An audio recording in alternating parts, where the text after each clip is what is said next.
Ici à la CRESPACA, Chambre régionale d'économie sociale et solidaire à Marseille. Et quoi de mieux que sa vice-présidente Marcel pour nous présenter ce qu'est la CRESPACA, mais également pourquoi aujourd'hui vous accueillez une telle réunion au sein de vos locaux. Eh bien, la Chambre régionale d'économie sociale et solidaire, donc, existe maintenant sous d'autres appellations depuis une trentaine d'années, regroupe des mutuelles, des coopératives et des associations qui donc veulent entreprendre autrement, c'est-à-dire pas seulement entreprendre dans un but de faire du profit, mais aussi s'occuper aussi des hommes et des citoyens, des femmes, bien sûr, et des citoyens qui, N'oublions pas. enfin quand même, enfin des hommes avec un grand H, qui sont qui Et les habitent, femmes avec un bref. voilà, qui habitent en France, dans la région, mais aussi au niveau international.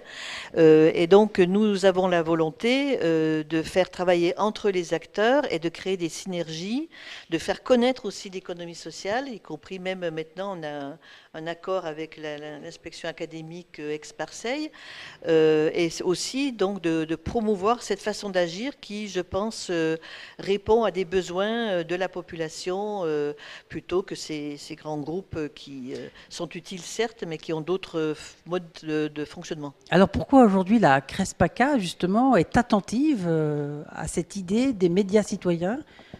Qu'est-ce qui fait qu'aujourd'hui vous avez sans douter dit tout de suite il faut vraiment que ça se passe dans nos locaux?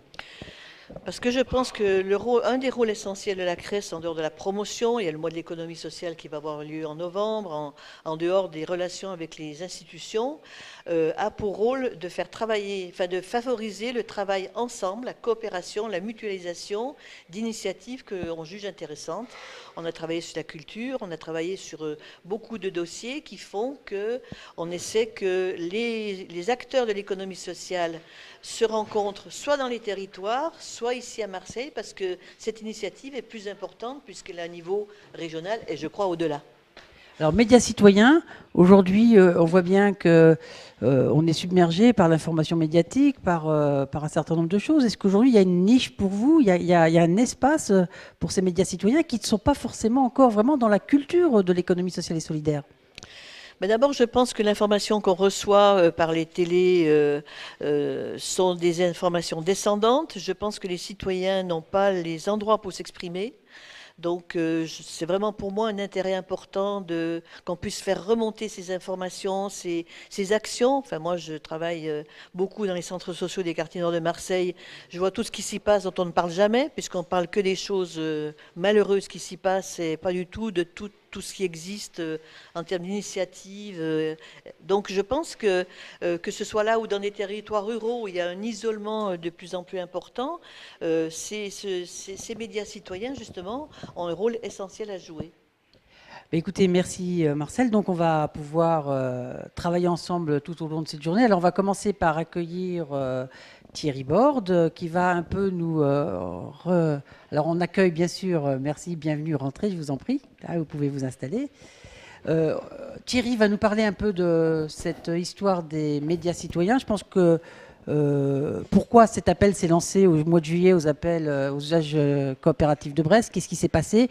Quelle est un petit peu on va pas parler de colère, mais un petit peu aujourd'hui de l'impatience très forte qu'on vit les uns et les autres qui pratiquons ici ces médias citoyens, et pourquoi cet appel justement de dire maintenant c'est le moment d'avancer et qu'il y a peut-être aujourd'hui une écoute notamment de ceux qui nous gouvernent à avoir sur cette question qui ne sont pas des questions subsidiaires, même s'il y a une crise économique, même s'il y a plein de problèmes.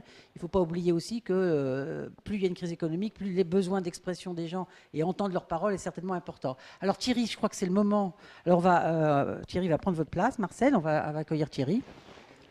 Voilà. Et donc Thierry, on voudrait que tu te présentes déjà et puis un peu que tu refasses peut-être voilà, un petit peu de parole. Je pense que Eric va participer. Le bâton de parole, voilà, on n'en a pas 36. Alors, Thierry, aujourd'hui, il y a eu cet appel. Cet appel, il se situe aussi dans un contexte historique. Ce n'est pas le premier appel, il y a déjà des précédents, notamment sur les radios libres. Est-ce que tu pourrais nous faire un petit peu un état aujourd'hui de qu'est-ce qui s'est passé sur le statut de ces médias citoyens, qu'est-ce qui existe un petit peu et comment aujourd'hui un petit peu ça a pris forme? Oui, Présente-toi déjà. oui, donc moi je suis Thierry Borde, je représente une association qui s'appelle Médias Citoyens justement qui réunit, c'est un réseau de médias associatifs en Rhône-Alpes qui réunit des radios associatives, des télévisions participatives, des journaux et des sites web, tous sous statut associatif et qui font effectivement ce qu'on appelle de la communication sociale de proximité. Euh, alors j'aime beaucoup effectivement ce que vous disiez auparavant, c'est ce rapport avec l'économie sociale et solidaire. Moi j'aime beaucoup à penser qu'en 1981, quand les radios associatives, après avoir été radios pirates, ont été reconnues par le pouvoir, elles ont eu dans la suite, Patrice Berger qui est en face, qui est un des acteurs des radios historiquement, pourrait me corriger si je suis un petit peu approximatif sur les dates, mais petit à petit, en fait, après la libération de la bande FM pour les radios, s'est institué deux modes de fonctionnement. Un mode commercial qui a donné les radios commerciales qu'on connaît aujourd'hui, et puis un autre mode où les radios ont cherché à être des actrices de leur territoire, des actrices de développement local, d'éducation populaire, et où effectivement la partie médias de presse, information était existante, mais elle servait aussi d'outil à d'autres actions, à des actions effectivement servant aux citoyens, aux habitants des territoires, de leur territoire de diffusion, de production. Et du coup, le choix du modèle associatif s'est un petit peu imposé dans le sens où ce type d'activité n'a pas, qui sert au territoire, qui sert aux citoyens, n'a pas de place dans le mode commercial qu'on connaît habituellement. D'où la reconnaissance par l'État à ce moment-là de ce rôle de communication sociale de proximité qui fait de la radio associative un acteur essentiel de la démocratie dans le local.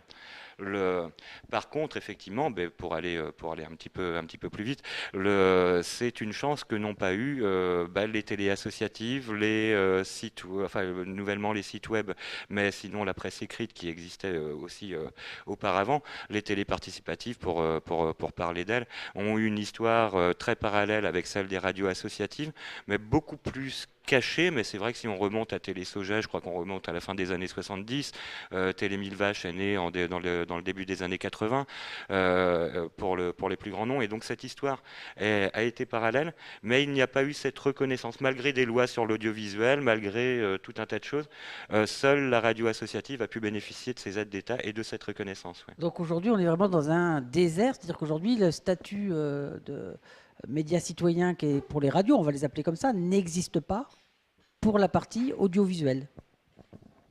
Ça n'existe pas. Le statut associatif qui est reconnu pour les radios n'est pas quelque chose qui distingue les autres médias dans l'ensemble du paysage. Et la vocation de ce que la loi donc appelle communication sociale de proximité pour les radios n'est pas reconnue pour les autres médias. Donc il n'existe aucun. Les radios sont soutenues par un fonds de soutien national. Ça n'est pas le cas pour les autres. Alors derrière, effectivement, c'est quel est euh, aujourd'hui, c'est le sens de cet appel. Qu'est-ce qu'on peut faire pour avancer à l'heure, on a appelé cet appel média citoyen numérique, c'est-à-dire à l'heure du numérique, comment un média local, parce qu'il faut expliquer que ce qu'on appelle média citoyen, c'est un média local qui agit avec l'ensemble des acteurs citoyens, démocratiques de son territoire. Et comment, effectivement, à travers ces nouveaux outils du numérique, à travers l'apparition aussi de nouveaux médias, de nouvelles formes, de nouveaux potentiels, on peut tous ensemble construire de nouveaux territoires autrement et comment effectivement on peut éventuellement être aidé à le faire. Alors juste avant de continuer, je voudrais savoir, est-ce qu'il y a une raison pourquoi les pouvoirs publics n'ont pas donné suite aux radios libres? On aurait pu penser qu'avec les utilisations progressives de l'audiovisuel, la généralisation d'Internet, il y ait une suite donnée pour la partie audiovisuelle numérique. Est-ce qu'à ton sens, pour toi, il y a une raison pour laquelle les pouvoirs publics n'ont pas souhaité ou n'ont pas voulu mettre en place un statut qui a évolué avec la radio libre? Non, franchement, je ne connais pas ces raisons-là. Peut-être y a-t-il des gens plus éclairés par ici, mais non, je ne sais pas pourquoi.